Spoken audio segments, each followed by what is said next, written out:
미국에서 50년간 이민 목회를 하신 황문규 목사님의 꿈 따라, 사랑 따라, 사명 따라, 그리고 국내에서 40년 동안 농촌 목회를 해오신 이은익 목사님의 목회자의 분복, 두 권을 통해서 예수님을 구원자로 믿고 하나님의 자녀로 사는 일이 얼마나 행복한 일인지 한번 느껴보세요.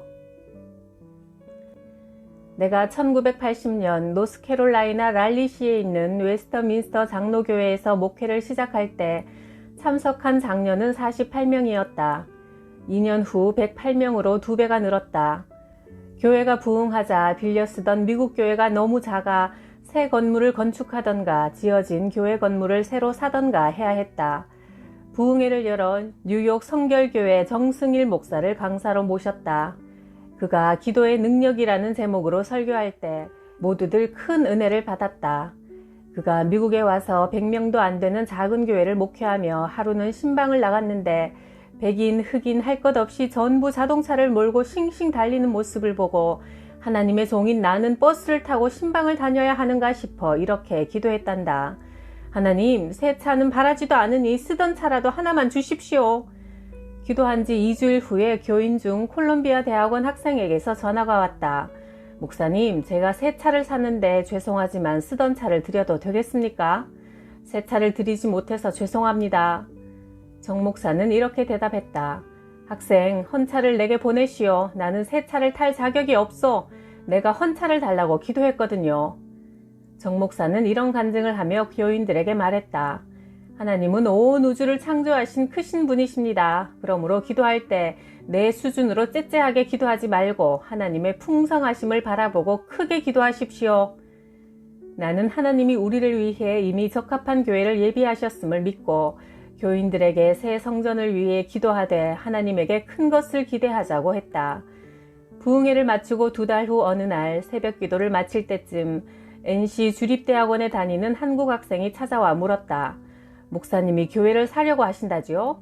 제가 어떤 미국 교회 성가대 지휘자인데 교회에 문제가 생겨 갑자기 건물을 팔게 되었습니다. 시장에 내놓기 전에 우리 교회 목사님을 만나시면 값싸게 살 수 있을 겁니다. 내가 즉시 그 교회로 찾아가 보니 지리적으로 랄리시에서 제일 좋은 위치인 비행장 가는 쪽에 대로에 있었고 교회는 울창한 소나무로 둘러싸여 마음에 쏙 들었다. 함께 간 새 장로님들도 약속이나 한 듯 꼭 사자고 했다. 은행에 부탁해 교회를 감정해보니 교회 건물과 땅 8,000평이 100만 달러 10억으로 매겨졌다. 그 교회에서는 교회를 우리에게 팔기 위해 회의를 열었다. 교인 중 한 사람이 물었다. 교회는 하나님의 집인데 이것을 판다는 것이 말이 됩니까? 그러자 담임 도널드 맥코너 목사는 이렇게 대답했다. 우리 교회는 하나님의 영광을 위해서 지었습니다. 사정이 있어 문을 닫는데 지금 이 도시에는 대단히 크게 부흥하는 한인교회가 있습니다. 우리는 교회를 파는 것이 아니라 그곳에 넘겨주는 것입니다. 우리에게 남은 빚 17만 달러 2억만 받고 그 한국교회에 하나님의 영광을 위해서 넘겨줍시다. 이렇게 하여 가장 좋은 위치에 있는 10억짜리 아름다운 교회를 하나님은 2억에 살 수 있도록 인도하셨다. 1982년 8월에 우리는 기쁨과 감사에 넘쳐 새 예배당으로 이사했고 6개월 뒤 108명의 교인이 150명으로 늘어났다. 내가 담임하던 미국 교회에 헌신적인 교인들도 있었고 그저 주일 예배만 참석하는 교인도 있었고 성탄절, 부활절, 특별 행사 때만 교회에 오는 사람도 여럿 있었는데 그중 빌 브래디라는 미국인이 있었다. 그의 아내는 주일학교에서 아이들도 가르치고 여전도회 회장도 지냈다. 브래드 씨는 사교적인 사람이라 나를 여러 번 멋진 식당으로 초대했는데 그때마다 나는 그에게 전도했다. 브래디 씨, 이제 예수님을 주인으로 영접하고 신앙생활 열심히 하십시오. 그럴 때마다 그는 이렇게 대답하는 것이다. 목사님, 나는 하고 싶은 것 다 하고 가고 싶은 곳 다 가면서 즐기다가 죽기 일주일 전에 예수 믿고 천당에 갈 겁니다. 내가 브라질 선교사로 떠나기 바로 얼마 전 다시 나는 그에게 진지하게 복음을 전했다. 인생은 짧은데 멀리 선교지로 떠나는 우리가 다시 이 세상에서 만나지 못할 수도 있습니다. 그러니 이제는 예수님을 믿고 하늘나라에서 우리 꼭 다시 만납시다. 그는 여전히 싱글싱글 웃으며 목사님, 저는 하고 싶은 거 다 하고 가고 싶은 곳에 다 가보고 마음대로 살다가 죽기 일주일 전에 예수님 믿고 천당에 갈 겁니다. 이후 브라질에 가서 4년 동안 선교하고 잠깐 미국에 돌아오니 그가 별세했다는 소식이 들려왔다. 지붕에서 일하다가 갑자기 심장마비로 쓰러졌단다.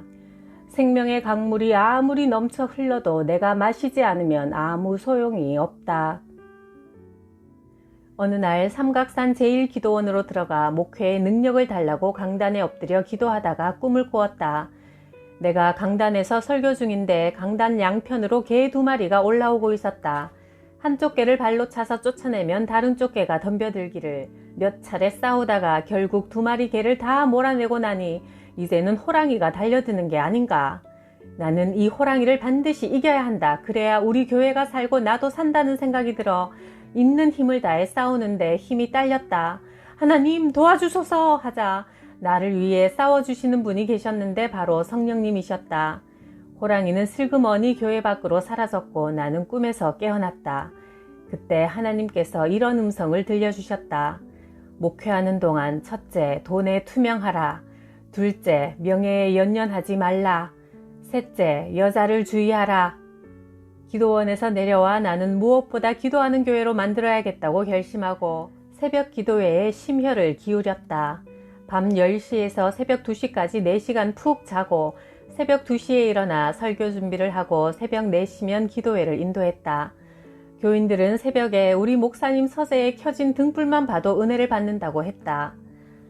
교인들을 2인 1조로 편성하여 1년 365일 매일 끊임없이 새벽 기도에 전 교인이 참여하게 했고 매주 금요일 10시에는 구역장들과 수양산 기도원에서 산기도를 했으며 수시로 40일 작정 특별 기도회, 매주 금요 심야 기도회를 하고 항상 예배당을 개방하여 언제든 와서 기도할 수 있게 하는 등 기도운동을 전개했더니 교회가 급속히 부흥하기 시작했다. 2002년 은퇴하고 서울에 올라와 고등학교 동창들의 모임에 나갔다.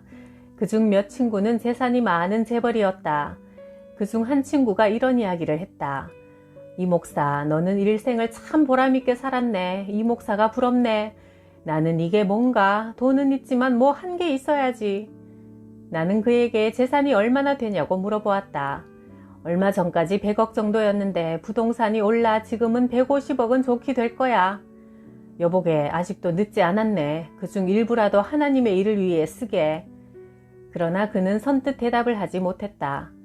그 후로 4, 5년 동안 부동산은 더욱 올라 그의 재산은 200억이 넘어갔다. 그리고 그 친구는 얼마 후 세상을 떠나고 말았다. 나는 비록 40년 목회를 마치고 은퇴했지만 생의 남은 기간 동안 여전히 기도하고 전도하는 일이 주어져 있으니 적적할 겨를이 없다.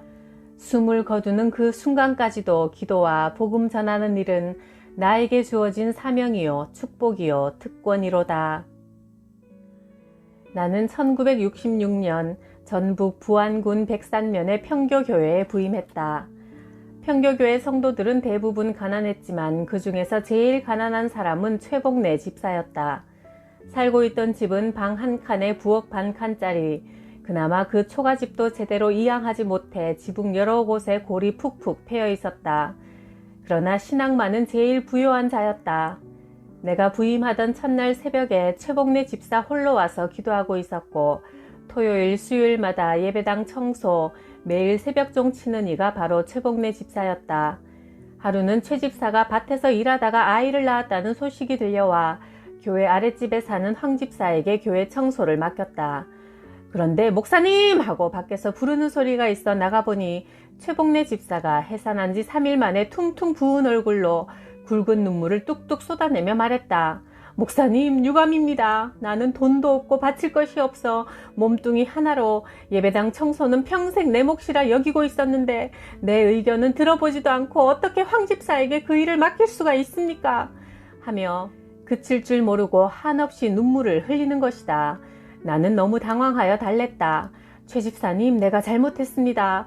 최 집사님이 아기를 낳았다 하기에 청소하기가 어려울 것 같아 돕는다고 그런 것이니 이해해 주세요.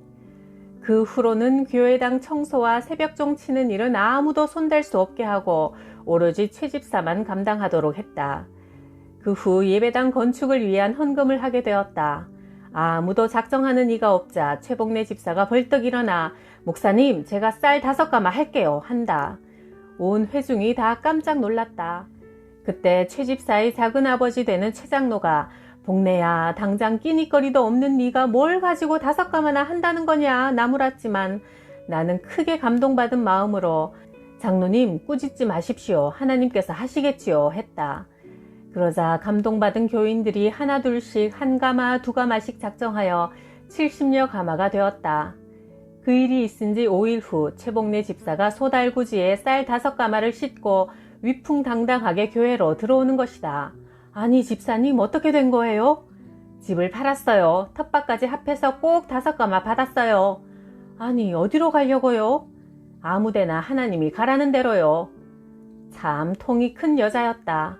그날 밤 나는 밤새워 기도했다. 하나님 아버지, 저 어린아이같이 순전한 믿음의 여인에게 좋은 집을 마련해 주옵소서. 다음날 저녁 최 집사가 헐레벌떡 뛰어와 싱글벙글 웃으며 말했다. 목사님, 나 부자 됐어요. 밤새 기적이 일어난 것이다. 교회 바로 앞산 너머 최씨 문중의 선산에 4칸짜리 큰 기와집과 비옥한 텃밭 2000여 평이 있었는데 때마침 그곳 산지기가 떠나게 되어 최씨 문중 회의에서 복래에게 맡기기로 결정했다는 것이다. 며칠 후 최 집사는 큰 기와집으로 이사했다. 그 지역에서는 보기 드문 궁궐 같은 주택이었다. 하나님은 믿음으로 1칸짜리 초가집을 바친 자에게 멋지게 보답해 주셨다. 그 후 최 집사는 텃밭에 수박을 심었는데 그해 수박 농사가 잘 되어 쌀 150가마의 수익을 올렸다.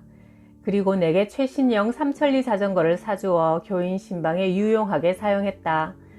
최복래 권사의 가문에는 남편 배낙규 장로, 아들 배일현 목사, 아들 배수연 장로, 딸 배현순 권사를 비롯해 9남매가 모두 하나님을 잘 믿는 믿음의 가문이 되었으니 이것이 가장 큰 하나님의 축복이다. 그의 장남 배일현 목사는 원래 장사를 했는데 크게 번창하여 그의 어머니가 사준 자전거가 고물이 될 무렵 내게 신형 포니2 승용차를 사주었다. 얼마 후에는 고창군 내 넓은 토지를 매입해 뽕밭을 가꾸며 양잡업을 크게 하여 나라의 표창까지 받았다. 그러던 중 신학교를 졸업하고 목사가 되어 교회를 개척하여 목회를 잘 하고 있었다. 그런데 한 불쌍한 청년의 오갈 데 없다는 처지를 듣고 그를 집에 데리고 있게 되었는데 어느 날 새벽 기도를 마친 후 갑자기 그 청년이 죽는다고 나갔다는 소리를 듣고 달려가 보니 큰 도로 한복판에 누워 있었다. 배 목사는 다가오는 차의 불빛을 보면서도 뛰어들어가 그를 끌어내려다가 그만 함께 차에 치여 하늘나라로 갔다. 국가는 배 목사의 죽음을 높이 인정하고 의사자로 선정하여 표창했다. 나는 그의 동생 배수연 청년을 지혜서림이라는 서점에 소개하여 취직을 시켜주었다. 그가 얼마나 열심히 일하는지 그 후 그 서점이 너무나 잘 되어 주인이 어디서 이렇게 좋은 사람을 소개해 주었냐며 좋아했다. 하나님은 배수연 군을 통해 그 집에 복을 부어주셨다. 이는 결코 우연이 아니요 그의 어머니와 형님이 심은 열매를 거두게 하신 것이다. 그 후 그는 출판 사업을 시작했는데 어느 날 나를 찾아왔다. 형님이 사들인 포니차가 이제 낡았으니 제가 바꿔드리려고요. 나는 깜짝 놀랐다. 결혼도 안 한 총각이 사준 차를 덜렁 받았다가 장로님과 성도님들이 어떻게 생각할까 염려가 되어 거절했다. 그러나 배 선생은 막무가내로 목사님 마음에 드는 색상을 정하기 위해 왔으니 색깔만 정해주세요. 여기 홍보책자에 나와 있는 회색으로 할게요. 하며 사택 현관을 빠져나가 버렸다. 며칠 후 진회색의 프레스토 승용차가 교회 사택 앞에 번호판까지 달고 들어와 있는 게 아닌가. 어쩔 수 없이 주일날 성도들에게 사실을 알렸더니 온 성도가 감동했다. 그 후 4년 뒤 배 선생이 찾아와 이런 간증을 들려주었다. 목사님, 사실은 목사님에게 차를 사드리려고 찾아간 그 열흘 전에 제가 사업상 마련한 12인승 봉고차를 도난당했어요. 그래서 그 차를 찾으려고 골목골목 안 가본 데가 없고 택시 기사들에게 현상금을 걸며 할 수 있는 모든 방법을 동원해봤지만 찾지 못해 결국 포기하고 말았지요. 그때 현대자동차 직원이 찾아와 프레스토 승용차가 새로 출시되었다며 가게에 와서 홍보책을 보여주는 순간 목사님 차를 바꿔드릴 때가 되었다는 생각이 문득 들더라고요. 그래서 목사님을 찾아갔는데 뵙고 나오던 그때 부목사인 권순철 목사님이 배 선생님, 어제 배 선생님 차가 이리 원광대학교 병원 앞에 있던데요 하시는 거예요. 뭐라고요? 제가 그토록 찾으려고 헤매고 다녔는데 하며 현대자동차 영업직원의 차를 타고 달려가 보니 정말 제 차가 먼지에 쌓인 채 길가에 그대로 버려져 있는 거예요. 그래서 제 차를 찾게 되었어요. 그뿐 아니라 승용차를 사들인 이후 장사가 더 잘 되더니 4년 만에 전주요고 옆에 2층 양옥집을 주셨어요. 근데 희한한 건 등기부 등본에 부동산이 이전 등기된 날짜가 4월 8일, 제가 4년 전 목사님 차를 사들인 날짜와 똑같아요. 그 순간 하나님께서 이런 감동을 주시더라고요. 네 차를 잃어버렸어도 내 종의 낡은 차를 먼저 생각한 너의 마음을 내가 받았다. 그 날을 기억하마. 필라델피아에 사는 믿음 좋은 여집사님에게 은혜로운 간증을 들었다. 그 여인은 수십 년 동안 교회에 다니긴 했지만 구원이 무엇인지도 모르는 아주 형식적인 교인이었다고 한다. 그런데 수년 전 갑자기 암에 걸렸다. 의사도 포기하자 그제서야 여인은 교회의 기도 모임에 참석하며 하나님을 붙들었다. 하나님께 매달려 기도하던 중 완전히 치료받은 기적을 체험하면서 처음으로 살아계신 하나님을 믿게 되었다. 병이 치료되었을 뿐 아니라 영혼이 거듭나는 은혜도 받은 것이다. 마음속에 하나님이 주시는 참 평화를 누리게 되자 사업에도 큰 축복이 잇따랐다. 제 직업은 부동산 중개업입니다. 전에는 손님을 대할 때마다 어떻게 하면 집을 하나라도 더 많이 팔아서 돈을 벌까 생각하느라 마음이 초조해져 오히려 집을 잘 팔지 못했답니다. 그러나 제가 하나님을 만난 후에 생각이 바뀌었지요. 이 손님이 하나님의 사랑, 예수님을 통해 값없이 주시는 구원을 알고 있을까? 어떻게 하면 복음을 전할 수 있을까 하는 것에 먼저 관심을 가졌고, 둘째로 어떻게 하면 이 손님에게 가장 적합하고 좋은 집을 소개해서 도울 수 있을까 생각했지요. 그랬더니 초조하던 마음이 변하여 손님을 예수님처럼 잘 섬겨야겠다는 봉사심으로 가득 차고 마음이 여유로워지고 편안해지더군요.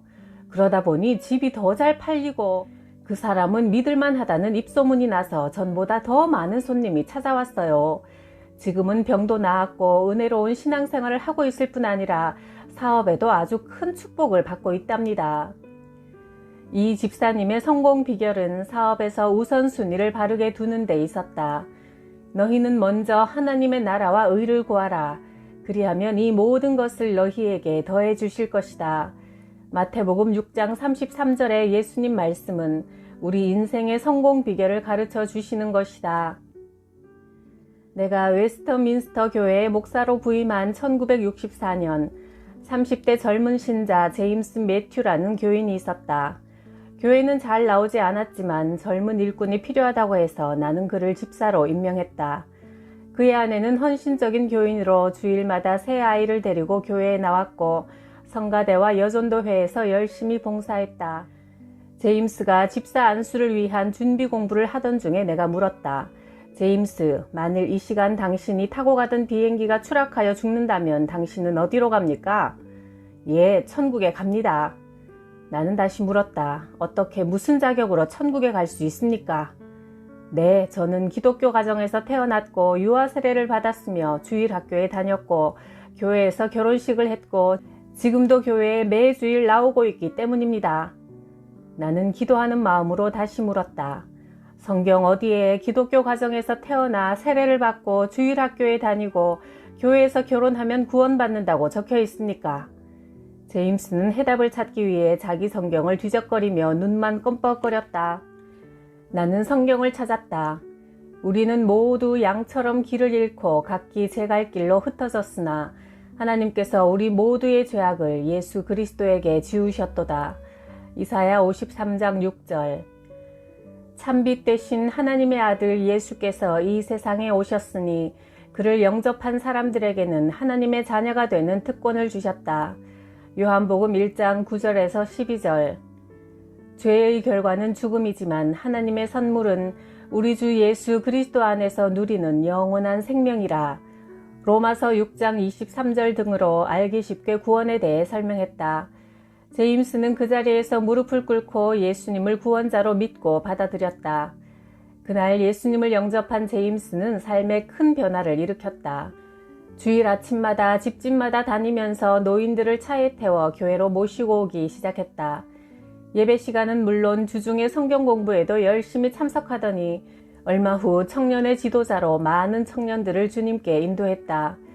교회의 비판적인 장인까지 전도했다. 제임스는 머지않아 장로가 되었고 주님을 위해서는 무엇이나 아끼지 않고 헌신하며 선교에 전력을 다했다. 이렇게 한 사람의 젊은 집사가 변화되므로 교회에 큰 부흥이 일어났다. 1990년 서정숙 권사가 무거운 보따리 하나를 들고 찾아왔다. 500원짜리 동전 1만 개, 500만 원 뭉치였다. 장사하면서 수년을 모았다며 하나님이 기뻐하시는 일에 써달라고 했다. 나는 이 기막힌 돈을 어떻게 사용해야 가장 가치 있게 쓸까 엄두도 나지 않아 저축해 두었다. 2003년 조기술 선교사를 만나 인도네시아 바탐섬에 개척교회를 설립한다는 이야기를 듣고 그 돈을 은행에서 찾으니 900여만 원이 되어 있었다. 1990년대 초 정량훈 집사가 현금 1000만 원을 내놓으며 좋은 일에 써달라고 했다. 총회신학교 김의환 총장의 소개로 인도 유학생에게 장학금으로 주었는데 이 학생이 졸업 후 인구 10억이 넘는 본국으로 돌아가 목사가 되어 복음을 전하고 있다. 우리 셋째 사위인 강인상 집사가 1000만 원을 선교비로 사용하라고 가져왔기에 역시 가치 있게 쓰는 일은 선교를 위한 것이므로 중국 민수기 선교사를 통해 2006년에 중국 산동선 석도시에 교회를 세웠다. 하늘의 보화를 쌓는 지혜로운 믿음의 사람들이다. 1985년 어느 날 필라델피아에서 김명자라는 한국 여인이 2시간을 운전하여 나를 찾아왔다.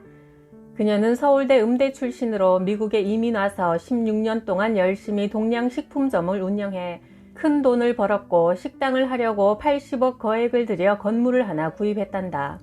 한국인 부동산 업자를 믿고 서류에 사인했는데 뭔가가 잘못되어 3개월 후 건물을 빼앗기고 말았다. 뿐만 아니라 그 일로 남편과 싸우다가 이혼까지 했다는 것이다. 절망 속에 있을 때 어떤 집사의 소개로 나를 찾아와 그는 나를 만나자마자 원통한 사정을 눈물을 흘리며 쏟아놓았다. 나는 그의 상한 마음을 위로하며 예수님의 복음을 전했다. 인생에서 사업이 얼마나 중요한데, 특히 낯선 땅에 이민 온 사람으로 돈이 얼마나 중요한데 거기다 남편까지 잃었으니 얼마나 괴롭겠습니까? 그러나 이 모든 것보다 더 중요한 일이 있습니다. 하나님의 아들 예수님께서 당신의 모든 죄와 문제를 대신 지고 십자가에서 죽으셨다가 다시 살아나셨으니 예수님을 당신 인생의 주인으로 모셔드리면 하나님은 반드시 새로운 길을 열어주십니다. 그랬더니 그녀는 그 자리에서 예수님을 영접하며 더 크게 울면서 말했다. 우리 가게에 오는 손님 중에 저더러 교회 나오라고 전도하는 사람들이 많았습니다. 그럴 때마다 저는 교만하게도 교회 다니는 당신들이 나보다 더 나은 게 무엇이냐 하고 반발했지요. 그러나 오늘 내가 인생의 실패자여 죄인이라는 것을 깨닫고 보니 하나님의 자녀로 살고 싶습니다. 이상하게 마음이 편안해지네요. 그녀는 그날부터 교회에 열심히 다니고 성경을 읽으며 생애 커다란 변화를 맞았다. 그녀는 얼마 후 하나님 은혜로 필라델피아 근교에 어거스트 문이라는 한식과 일식을 겸한 음식점을 시작했는데 열심히 기도하고 노력하여 지금은 프랑스의 미슐랭 가이드와 같은 미국의 자가트의 회원이 된 훌륭한 식당으로 인정받고 있다. 또한 좋은 사람과 재혼하여 교회에서 권사로 열심히 선교회에서 봉사한다. 그녀는 예전에 큰 부자로 하나님을 모르고 살 때보다 지금이 훨씬 더 행복하다고 고백한다.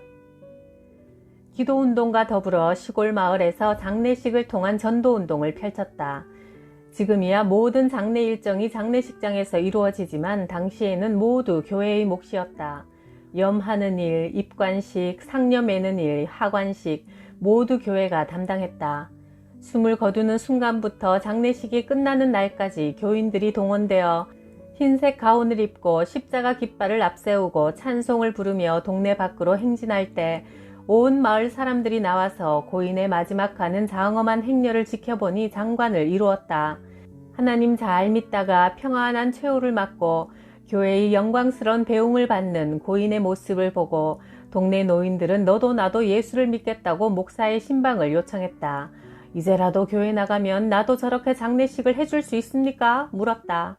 그렇습니다. 돌아가시기 전에 예수님 믿으시고 꼭 자녀들에게 나 죽거든 목사님 모시고 교회 예식으로 해달라고 유언으로 남기십시오 하면 틀림없이 교회에 나오셨다. 그러면 그의 자녀들도 하나둘 교회에 나오게 되었다. 폐병을 심하게 앓다가 방바닥에 붉은 피를 쏟아놓고 돌아가신 분이 있었다. 가족들 어느 하나 그 방에 들어가기를 무서워했는데 나의 아내와 최공순 권사가 서슴없이 대야에 물을 담아 들고 들어가 그 많은 피를 다 닦아내고 새 옷으로 갈아입히고 수습해 놓자 고인의 가족뿐 아니라 온 동네 사람들이 감동을 받았다. 또 어떤 사람은 섣달 금음날 동네 노름판에서 돈을 모두 잃고는 농약을 마시고 헛간 집더미에 처박혀 죽었다. 그의 자녀들이 우리 교회 주일학교 학생들이라 구역장이 찾아가 헛간에 들어가 보니 고인의 옷에 대소변이 범벅되어 악취가 진동했다. 명절이라 동네 사람 누구 하나 도와주러 오는 이가 없었다. 우리가 물을 떠다가 시신을 닦고 옷을 갈아입히고 장례식을 잘 치러주자 원래 2가정뿐이었던 그 구역이 34가정으로 크게 부흥했다.